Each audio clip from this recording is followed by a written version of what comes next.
In this episode, we explore a question that touches the heart of every practitioner. You chant sincerely every day, you study the teachings, yet problems still arise in your life. Does this mean something is wrong with your practice? Does it mean the practice itself does not work? Let me share something that might change how you see this completely. The practice of chanting Nam Myoho Renge Kyo is not about making problems vanish. This might surprise you at first. We often begin practice hoping our difficulties will simply disappear. But Nichiren Daishonin taught us something far more profound. He wrote that we should suffer what there is to suffer and enjoy what there is to enjoy. We should regard both suffering and joy as facts of life. The practice gives us something more valuable than a problem-free existence. It gives us the strength to transform any problem into fuel for our growth. Think about this. Life itself contains challenges by its very nature. We all face birth, aging, sickness, and death. No human being can escape these four sufferings. They arise from causes and conditions woven into existence itself. When you practice, you do not step outside of life.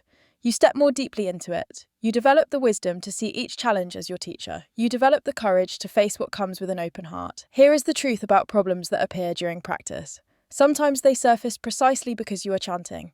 Your life begins to shift and change. Old patterns start to break apart. Negative karma, the effects of past causes, may appear more quickly.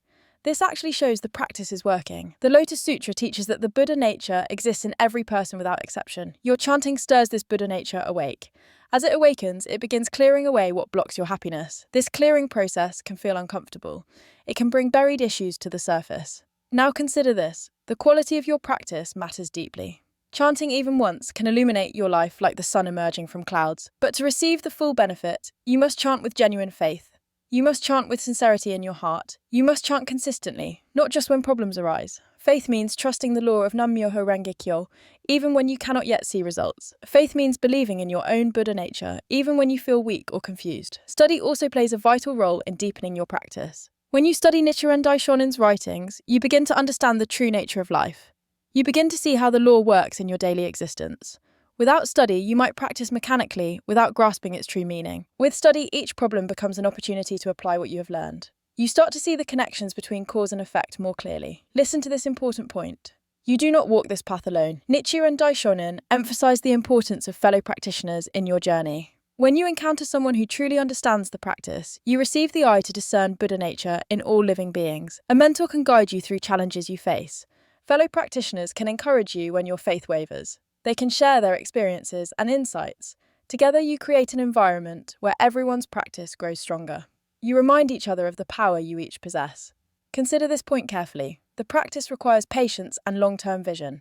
Life does not transform overnight. Nichiren Daishonin wrote that a single day of life is worth more than 1,000 ounces of gold.